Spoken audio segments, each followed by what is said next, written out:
इस वीडियो में हम देखने वाले हैं प्रश्नावली 1.1 क्लास 10 गणित का पाठ एक वास्तविक संख्या।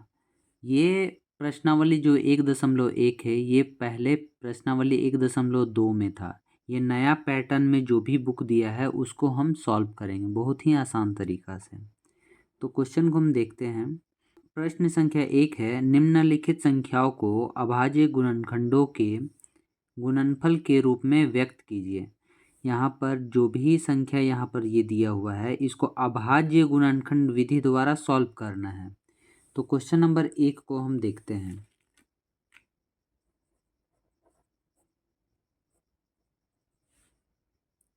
वन 140 है तो यहाँ अभाज्य गुणनखंड करना है। तो अभाज्य संख्या कौन कौन सा होता है? 2 होता है, 3, 5, 7,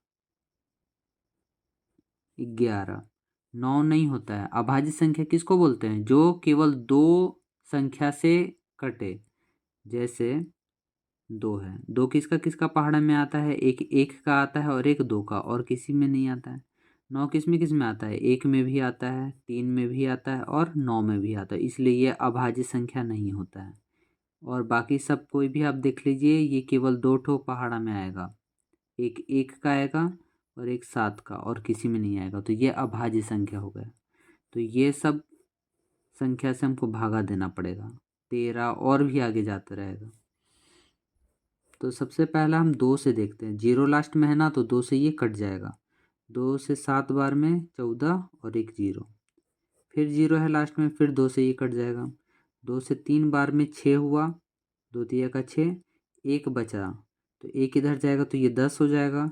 तो 2 बचे 10। अब यहाँ पर 5 से हम करेंगे तो 7 बार में कट जाएगा, और 7 लेंगे 7 से एक बार में कट जाएगा। यहाँ पर एक जब तक नहीं आ जाता है तब तक ये करते रहना है। अब हम 144 को कैसे लिख सकते हैं? 140 को 2 गुना 2 गुना 5 गुना 7। अब यहाँ पर 2 कितना है? 2 ठो है, तो 2 का पावर 2 करेंगे, गुना 5 गुना 7, और यही हो गया इसका आंसर।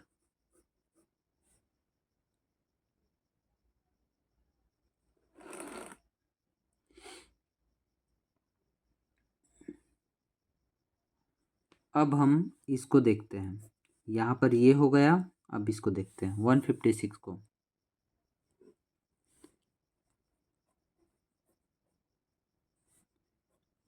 156 लास्ट में 6 है, 6 2 से कट जाएगा, मतलब 2 से पूरा कट जाएगा। 2 से 7 बार में 14, एक इधर जाएगा तो 16 हो जाएगा। 2 से 8 बार में 16। फिर 2 से 2 तिया का 6, 2 नवा 18। फिर 3 से करेंगे, 3 से एक बार में 3 तिया 9, 13 बार में। फिर 13 से ये एक बार में कट जाएगा, मतलब एक आ गया तो यहाँ तक छोड़ देना है। तो 156 को हम कैसे लिख सकते हैं? 2 ठो 2 है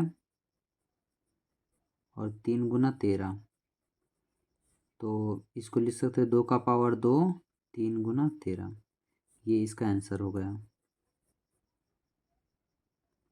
अब हम इसको देख लेते हैं।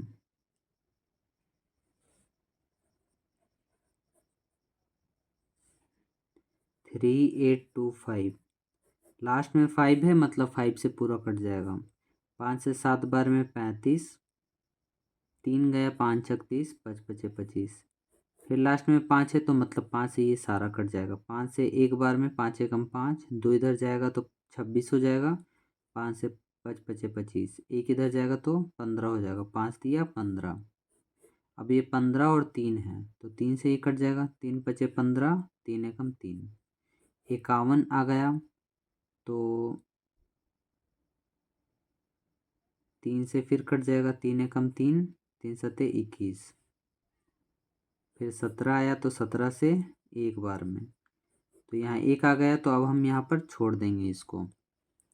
तो इसको हम कैसे लिख सकते हैं? 3825 को 2 ठो 5 है, 2 ठो 3 है और 17 है, तो जो छोटा है उसको पहले लिख देते हैं। 3 गुना 3 गुना 5 गुना 5 गुना 17।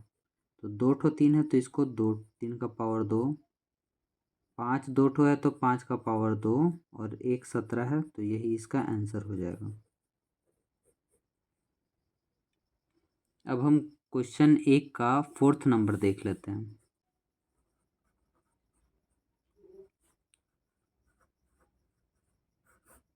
तो लास्ट में 5 है तो ये 5 से कट जाएगा, 5 से एक बार में 0 0 1, ये भी एक बार में।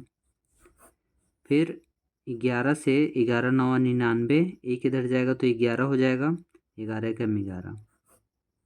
फिर 7 से हम करेंगे, 7 एकम 7, 2 इधर जाएगा 21 हो जाएगा, 7 या 21। फिर 13 से हम करेंगे, 13 एकम 13, एक यहाँ पर आ गया तो यहाँ पर अब हम छोड़ देंगे इसको। तो हम लिख सकते हैं 5005 को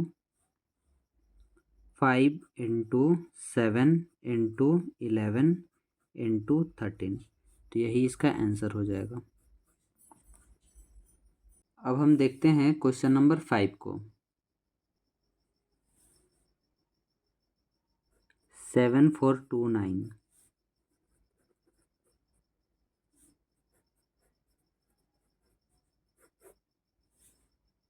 यहाँ पर लास्ट में 9 है, तो यहाँ पर आप देखना है कि ये किससे कटेगा। तो पहले 17 से काट के देखते हैं।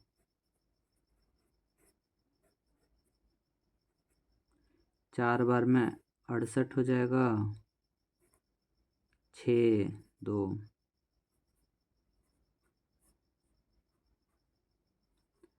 फिर इसे 7 बार में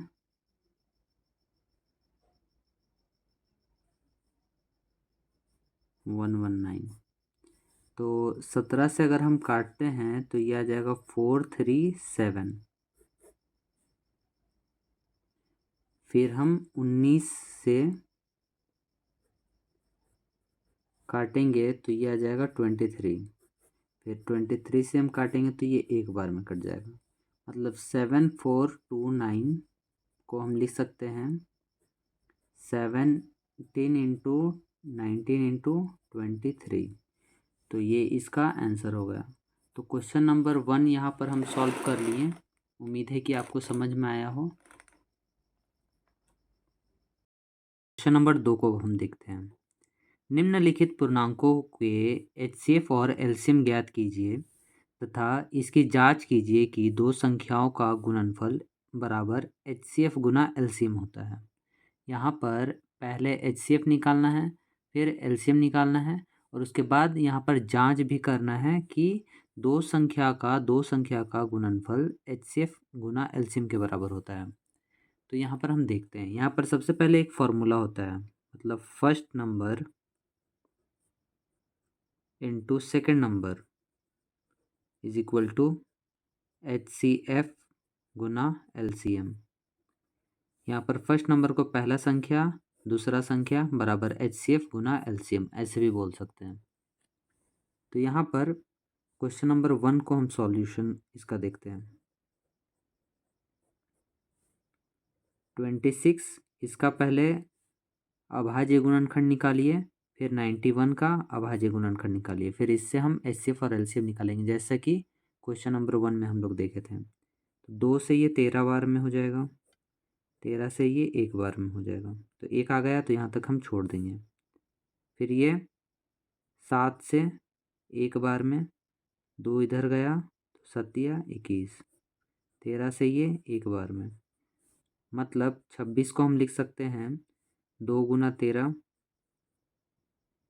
91 को हम लिख सकते हैं 7 गुना 13। तो यहाँ पर जो कॉमन होता है, मतलब कि इसमें भी आ जाए और इसमें भी आ जाए, दोनों में कौन आया है, 13 आया है, तो जो कॉमन हुआ है इसको हम बोलेंगे एचसीएफ। मतलब कि यहाँ पर एचसीएफ हमको मिल गया है 13।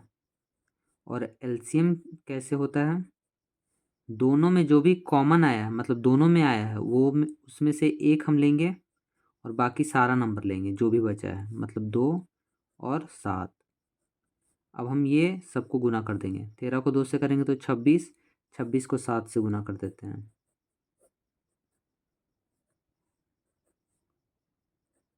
तो ये हो जाएगा 182।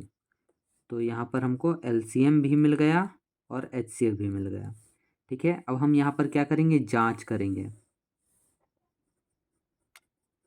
देखिए जांच कैसे किया जाएगा, ये वाला फॉर्मूला उतारना होगा, first number into second number, मतलब पहला संख्या गुना दूसरा संख्या बराबर HCF गुना LCM। अगर इधर साइड और इधर साइड बराबर आ जाता है, इसका मतलब जांच ये सही है। ठीक है, तो पहला संख्या यहाँ पर क्या दिया है, 26। दूसरा संख्या क्या दिया है, 91। HCF यहाँ पर क्या निकाले हैं, 13। और LCM क्या निकाले हैं, 182। तो ये दोनों को हम गुना कर लेते हैं, 26 को 91 से, 6 2।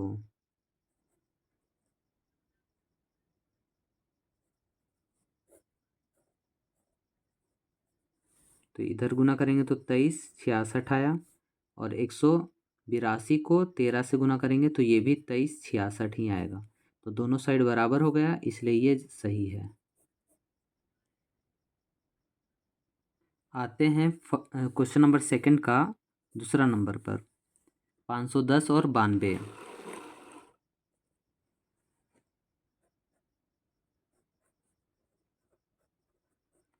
तो 510 का पहले इधर निकाल लेते हैं और इधर 92 का निकाल लेते हैं।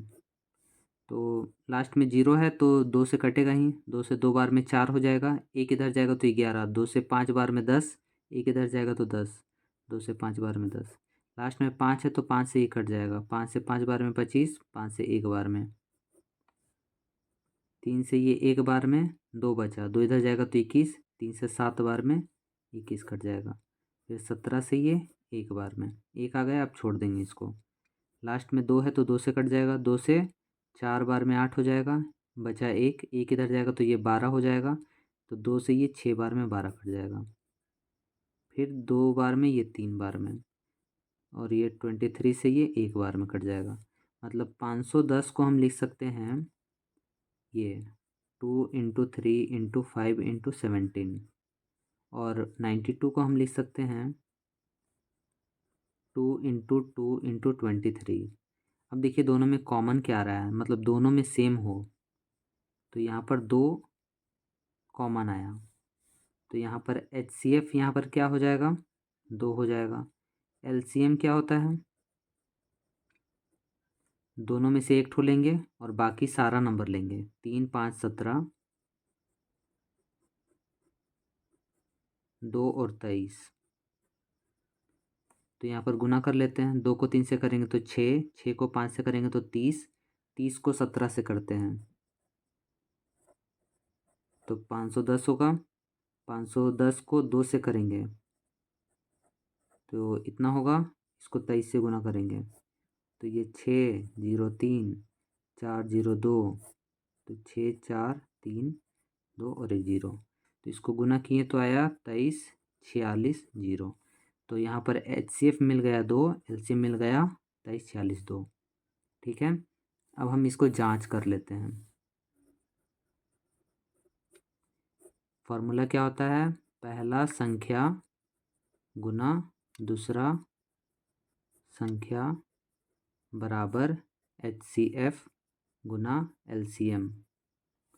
पहला संख्या यहाँ है 510, दूसरा संख्या है 92, और HCF यहाँ आया है 2, LCM यहाँ आया है 23 46 0।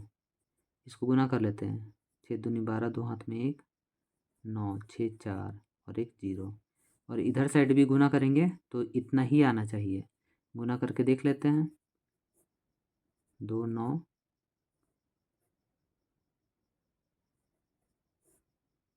यहाँ 2 9 6 4, और यहाँ एक 0 भी था तो 0 हो जाएगा, मतलब 46 92 0। देखिए दोनों साइड इक्वल आया, तो ये जांच भी हो गया और ये आंसर हो गया।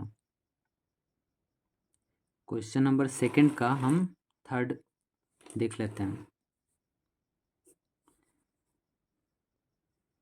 336 है और 54 है, लास्ट में 6 है, 2 से कटेगा तो सारा 2 से कट जाएगा, 2 से 1 बार में, 2 से 6 बार में 12, 2 से 8 बार में, फिर 2 से 84 फिर 2 से 42, फिर 2 से 21, 3 से 7 बार में, 7 से 1 बार में। एक आया तो अब यहाँ पर हम छोड़ देंगे।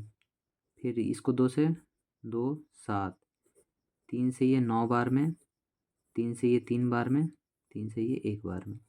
तो यहाँ पर 3 3 6 को हम कैसे लिख सकते हैं? 1 2 3 4, एक 3 और एक 7 है। और 54 को हम कैसे लिख सकते हैं? 2 3 3 3, 2 है, 3 है, 3 है और 3 है। देखिए कॉमन एक ये वाला आया और एक ये आया, ठीक है। तो यहाँ पर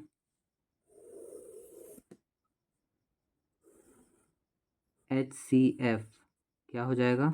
दोनों में आया है कॉमन और 3 कॉमन आया, मतलब 6 हो गया HCF। LCM क्या हो जाएगा? जो कॉमन आता है उसको तो लिखते हैं, 2 को 2 का 1 2, 2 ठो 3 का 1 3, और बाकी सारा 2 गुना 2 गुना 2, और यहाँ 7 3 3,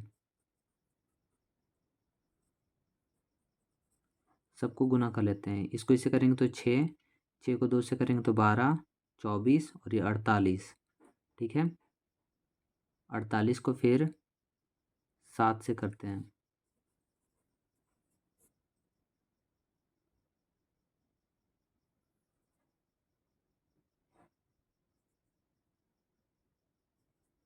थ्री थ्री सिक्स। इसको फिर 9 से कर लेते हैं,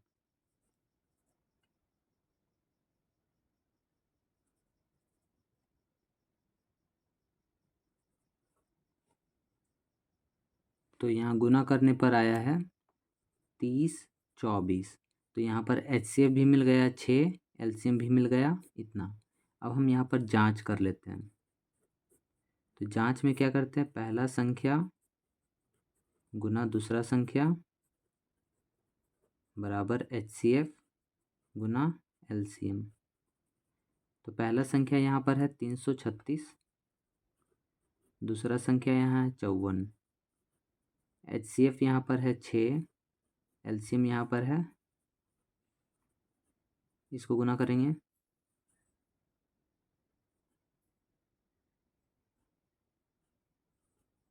इतना आएगा, और इधर भी गुना करेंगे तो इतना भी इधर साइड आएगा। तो ये इसका आंसर हो गया, ठीक है। तो उम्मीद है कि आपको ये क्वेश्चन समझ में आया हो। अब हम देखते हैं क्वेश्चन नंबर 3 को। अभाज्य गुणनखंड विधि द्वारा निम्नलिखित पूर्णांकों के LCM और HCF ज्ञात कीजिए। जैसा कि क्वेश्चन नंबर 2 था, सेम ऐसा ही क्वेश्चन नंबर 3 भी है, लेकिन यहाँ 3 डिजिट दे दिया है, ठीक है। तो इसमें डरने का कोई बात नहीं, ये भी आसान है। पहले 12 का लेंगे, यहाँ 15 और यहाँ पर 21। 2 से ये 6 बार में, 2 से ये 3 बार में, 3 से ये 1 बार में, एक आया इसको छोड़ देंगे। 3 से ये 5 बार में, 5 से ये 1 बार में, 3 से ये 7 बार में, 7 से ये 1 बार में, ठीक है। तो तीनों का यहाँ एक एक एक आ गया, तो अब इसको हम छोड़ देंगे। तो 12 को हम कैसे लिख सकते हैं? 2 गुना 2 गुना 3। 15 को कैसे लिख सकते हैं? 3 गुना 5, तो इधर 3 गुना 5। और 21 को कैसे लिख सकते हैं? 3 गुना 7। अब देखिए तीनों में कॉमन कौन सा आ रहा है? 3 आ रहा है, तो यहाँ पर HCF क्या हो जाएगा? 3 हो जाएगा। LCM क्या होगा? जो कॉमन होता है उसको एक ठो लेते हैं और बाकी सारा ले लेते हैं। 2 गुना 2, ये 2 ठो, और 5 7, इसको गुना कर दीजिए। 6, 6 को 2 से करेंगे 12, 12 को 5 से करेंगे 60, इसको करेंगे 420, ठीक है। तो यहाँ पर फर्स्ट का आंसर हो गया। अब हम देखते हैं सेकंड वाला। तो यहाँ पर 17 लेंगे, यहाँ पर 23 लेंगे और यहाँ पर 29 लेंगे। तो 17 से ये एक बार में जाएगा, 23 से ये एक बार में जाएगा, 29 से ये एक बार में जाएगा, ठीक है। तो 17 को हम क्या लिख सकते हैं? केवल 17 ही है, तो इसलिए 1 गुना 17 लेते हैं। फिर 23 को क्या लेंगे? 1 गुना 23, और 29 को क्या लेंगे, 1 गुना 29। तो यहाँ पर HCF क्या आ जाएगा, तीनों में 1 है, कुछ कॉमन नहीं होता है मतलब 1 होता है। LCM यहाँ पर क्या हो जाएगा, 3 में से 1 ठो 1 और बाकी सारा नंबर, 17 गुना 23 गुना 29। तो 17 को 23 से गुना करना है, 23 को फिर 29 से गुना करना है, और जितना आएगा यहाँ पर LCM लिख देना है। तो ये आपको काम करना है तीनों को गुना करके, ठीक है। कमेंट सेक्शन में बताइए कि इसका आंसर कितना आया है। अब हम देख लेते हैं ये थर्ड नंबर 8, 9 और 25 को। तो यहाँ पर 8, यहाँ पर 9, यहाँ पर 25। तो 2 से ये 4 बार में, 2 से ये 2 बार में, 2 से ये 1 बार में, 3 से ये 3 बार में, 3 से ये 1 बार में, 5 से ये 5 बार में, 5 से ये 1 बार में। तो यहाँ पर 8 को हम लिख सकते हैं 2 गुना 2 गुना 2, और यहाँ 9 को लिख सकते हैं 3 गुना 3, 25 को हम लिख सकते हैं 5 गुना 5। देखिए यहाँ पर भी कुछ कॉमन नहीं है, तो 1 से हम कर देते हैं यहाँ पर। तो तीनों में 1 आया, मतलब HCF 1 हो गया। LCM यहाँ पर क्या हो जाएगा, सबको गुना कर देना है, 2 गुना 2 गुना 2, 2 ठो 3 है और 2 ठो 5 है, ठीक है। तो 4, 8, 40, ये 8 हुआ, 8 को 5 से करेंगे तो 40, 40 को फिर 5 से करेंगे तो ये 200, 200 को 9 से करेंगे तो 1800। तो यहाँ पर LCM हो जाएगा 1800। तो ये इसका आंसर हो गया। क्वेश्चन नंबर 4 देखते हैं। HCF 2 ठो नंबर का 9 दिया है और LCM दोनों नंबर का नहीं दिया है, तो LCM निकालना है। तो यहाँ पर फॉर्मूला हम बताते हैं कि पहला संख्या गुना दूसरा संख्या बराबर HCF गुना LCM होता है। तो पहला संख्या यहाँ पर 306 दिया है, दूसरा संख्या यहाँ 657 दिया है, HCF यहाँ पर 9 दिया है और LCM यहाँ पर नहीं दिया है, तो LCM की जगह LCM लिख देते हैं। तो LCM यहीं पर होगा, इज इक्वल टू 9 यहाँ पर गुना में है ना, तो ये भागा में आ जाएगा, 306 गुना 657/9। तो 9 से काट देते हैं, 9 से 3 बार में 27, 9 चौक 36, मतलब 657 को 34 से गुना करना होगा।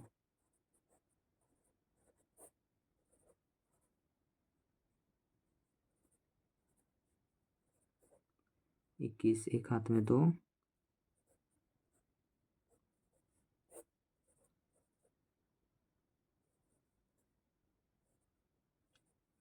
तो ये और इसको गुना करेंगे, 34 गुना 657, यहाँ पर LCM होगा, दोनों को गुना किए तो 22, 33, 8 आया, तो ये LCM मिल गया। तो ये इसका आंसर हो गया। क्वेश्चन नंबर 5 को अब हम देखते हैं। जांच कीजिए कि क्या किसी प्राकृतिक संख्या n के लिए संख्या 6 का पावर n अंक 0 पर समाप्त हो सकता है। तो ये जांच करना है, मतलब 6 का पावर n में कोई भी प्राकृतिक संख्या लेना। प्राकृतिक संख्या किसको बोलते हैं, जो 1 से स्टार्ट होता है और वो जाते रहता है, मतलब अनंत तक, कभी खत्म नहीं होता है। तो 6 का पावर n 0 पर समाप्त होगा, मतलब 6 का पावर 10, लास्ट ये 10, तो ये 10 आना चाहिए, तो ये 10 से भागा होना चाहिए। पर हम लिखेंगे 6 का पावर n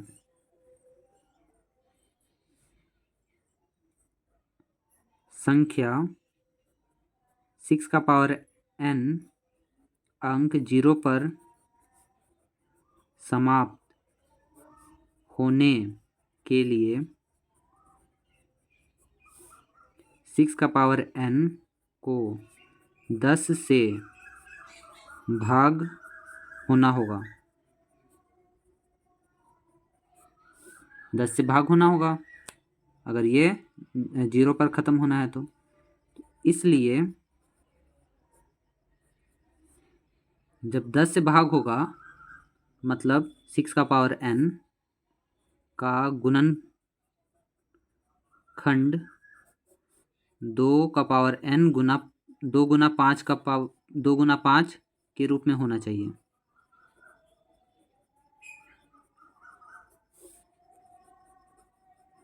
दो गुना 5 क्यों होना चाहिए? क्योंकि 10 को क्या लिख सकते हैं, 10 को 2 गुना 5, इससे छोटा तो नहीं ना हो सकता है। तो मतलब 6 का पावर n जो है वो 2 से भी कटना चाहिए और 5 से भी कटना चाहिए।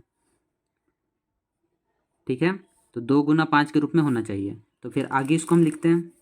तो 6 का पावर n को हम कैसे लिख सकते हैं? 2 गुना 3 का पावर टोटल n, 6 को 2 गुना 3 लिख सकते हैं ना। तो ये 2 का पावर n जाएगा गुना 3 का पावर n जाएगा। अब यहाँ देखिए 2 से कटना था और 5 से कटना था, लेकिन यहाँ पर क्या आ रहा है, 2 आ रहा है और 3 आ रहा है। तो लिखेंगे यहाँ 6 का पावर n में 5 का गुणनफल या गुणनखंड नहीं है, इसलिए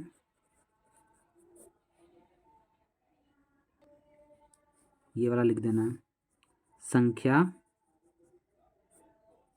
6 का पावर n अंक 0 पर समाप्त नहीं हो सकती। इसको सिंपल वे में हम बता देते हैं। बोल रहा है कि 6 का पावर n जो है ये 0 पर इसका समाप्त होगा कि नहीं। 6 का पावर 10 लास्ट प्राकृतिक संख्या यही ना है, 0 पर ये समाप्त हो रहा है कि नहीं। 6 का पावर 20 ये 0 पर, तो ये 10 है। तो 10 का फैक्टर कौन कौन सा होता है? 2 गुना 5, तो 2 से भी कटना चाहिए और 5 से भी कटना चाहिए। तो 6 का पावर n में हम देखेंगे तो 2 गुना 3 आ रहा है ना, तो ये 2 तो आ जा रहा है लेकिन 5 नहीं आ रहा है, इसलिए ये समाप्त नहीं होगा 0 पर इसका पावर। समझ आया? क्वेश्चन नंबर 6 को अब देखते हैं। व्याख्या कीजिए कि इतना और ये इतना भाज्य संख्या है क्यों है। ये क्यों है ये बताना है। देखिए भाज्य संख्या किसको बोलते हैं? जिसका 2 ठो गुणनफल हो, गुणनखंड हो या गुणनफल। जैसे 6 है, 6 को हम कैसे तोड़ सकते हैं? 2 गुना 3, तो ये भाज्य संख्या कहलाएगा। 8 है तो इसको कैसे तोड़ सकते हैं? 2 गुना 4, और भी इसमें निकल जाएगा, है ना। 4 गुना 2 कुछ भी लिख सकते हैं इसमें, या 2 गुना 2 लिख सकते हैं। 9 को कैसे लिख सकते हैं? 3 गुना 3 लिख सकते हैं। कुछ भी, मतलब 2 ठो आ रहा है ना, 2 ठो मिल जाएगा, मतलब कि ये क्या हो जाएगा? भाज्य हो जाएगा। मतलब 3 गुना 3 9, ये भाज्य हो जाएगा। 7, 7 को हम कैसे लिख सकते हैं? 2 भाग में लिख सकते हैं इसको? नहीं लिख सकते। आप बोलिएगा कि 1 और 7 लिख सकते हैं, तो 1 का मान्यता यहाँ पर नहीं है, तो 1 तो इसमें भी आएगा, तो 1 को नहीं देखना है। 7 केवल 7 ही से कटेगा, 3 केवल 3 ही से कटेगा, तो यहाँ पर ये 7 जो हो गया ये अभाज्य हो गया, भाज्य नहीं होगा। 3 क्या हो जाएगा? अभाज्य हो जाएगा। आ रहा समझ में? तो इसको हमको बताना है कि ये भाज्य है। ठीक है, तो पहले हम इसको देख लेते हैं। 7 गुना 11 गुना 13 प्लस 13। देखिए जहाँ पर प्लस है ना वहाँ पर देखना है। प्लस के बाद वाला में क्या है? 13, तो 13 देखिए इधर साइड है, हाँ 13 है यहाँ पे। तो दोनों 13 को हम क्या करेंगे? कॉमन ले लेंगे, तो 13 को हम बाहर निकाल लेते हैं। तो यहाँ पर क्या बचा? 7 गुना, यहाँ पर क्या बचा? 11 गुना, यहाँ पर 13 को तो बाहर निकाल दिए तो 1 बचा, प्लस यहाँ भी 13 को बाहर निकाल दिए तो 1 बचा। यहाँ पर 13 है, बीच में कुछ नहीं है तो गुना है। 7 को 11 से गुना करेंगे तो 77, को 1 से करेंगे तो 77 ही होगा। यहाँ पर प्लस है तो प्लस 1, तो यहाँ 13 गुना यहाँ 78। तो यहाँ पर देख लीजिए कि 2 ठो आ गया ना संख्या। यहाँ पर भी क्या आ रहा था? 6 का 2 ठो, 2 गुना 3 आ रहा था, 2 को आ गया, मतलब ये भाज्य हो जाएगा। तो यहाँ लिखेंगे यहाँ 7 गुना 11 गुना 13 प्लस 13 का 2 गुणनखंड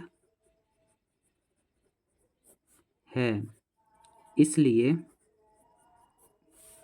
यह भाज्य संख्याएं हैं। समझ आया? अब हम इसको देख लेते हैं ये भाज्य संख्या है कि नहीं। तो इसको हम लिख लेते हैं पहले। 7 गुना 6 गुना 5 गुना 4 गुना 3 गुना 2 गुना 1 प्लस 5। देखिए प्लस के बाद जो रहता है उसको देखना है ना। इधर 5 है तो इधर साइड यहाँ भी 5 है, तो दोनों 5 को हम क्या करेंगे? बाहर निकाल देंगे। यहाँ पर क्या बचा 7 गुना, यहाँ बचा 6 गुना, 5 तो बाहर निकाल दिए, 1 गुना, यहाँ पर 4 गुना, 3 गुना, 2 गुना 1 प्लस ये भी 5 को निकाल दिए तो 1 बचा। अब गुना कर देते, ये 42 हो जाएगा और ये 12 24, तो 42 को 24 से गुना कर देते हैं।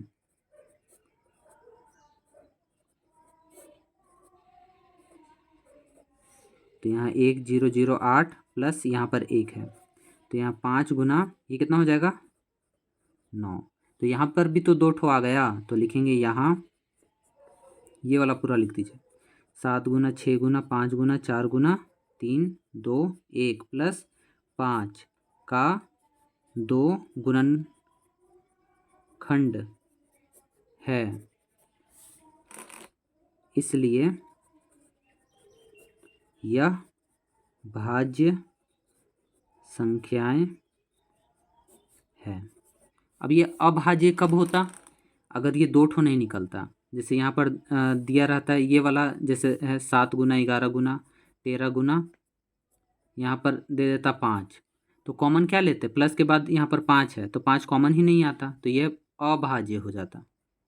तो उम्मीद है कि आपको ये समझ में आया हो। ठीक है, प्रश्नावली 1.1 का लास्ट क्वेश्चन नंबर 7 को देखते हैं। किसी खेल के मैदान के चारों ओर एक वृत्ताकार पथ है। इस मैदान का एक चक्कर लगाने में सोनिया को 18 मिनट लगता है। सोनिया को कितना मिनट, 18 मिनट लगता है, जबकि इसी मैदान का एक चक्कर लगाने में रवि को 12 मिनट लगते हैं। मान लीजिए वे दोनों एक ही स्थान से एक ही समय में चलना प्रारंभ करके एक ही दिशा में चलते हैं। कितने समय बाद वह पुनः प्रारंभिक स्थान पर मिलेंगे।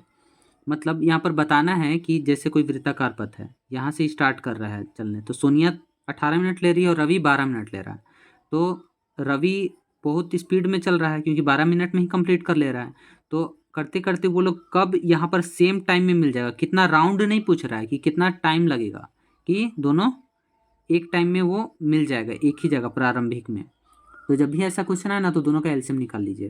तो 18 है यहाँ पर और यहाँ पर 12 है, तो एलसीएम निकालना है। 2 से ये 9 बार में, 3 से ये 3 बार में, 3 से ये 1 बार में, 2 से ये 6 बार में, 2 से ये 3 बार में, 3 से ये 1 बार में। ठीक है, 18 को हम क्या लिख सकते हैं, 2 गुना 3 गुना 3। 12 को क्या लिख सकते हैं, 2 गुना 3। देखिए कॉमन इसमें क्या आ रहा है, 2 आ रहा है और 3 आ रहा है। तो एलसीएम क्या होता है, जो कॉमन होता है उसमें से एक को लिया जाता है, जो कॉमन होता है उसमें से एक को लिया जाता है, बाकी सारा को लिया जाता है। 3 और 2 बचा है, तो 3 गुना 2। तो यहाँ पर 6 को 3 से करेंगे तो 18, को 2 से करेंगे तो 36। यहाँ पर हो गया 36। यहाँ पर आप लोग लिख दीजिएगा मिनट। 36 मिनट में वो लोग प्रारंभिक स्थान पर पहुँच जाएगा। तो ये इसका आंसर हुआ। तो उम्मीद है कि आपको ये समझ में आया हो।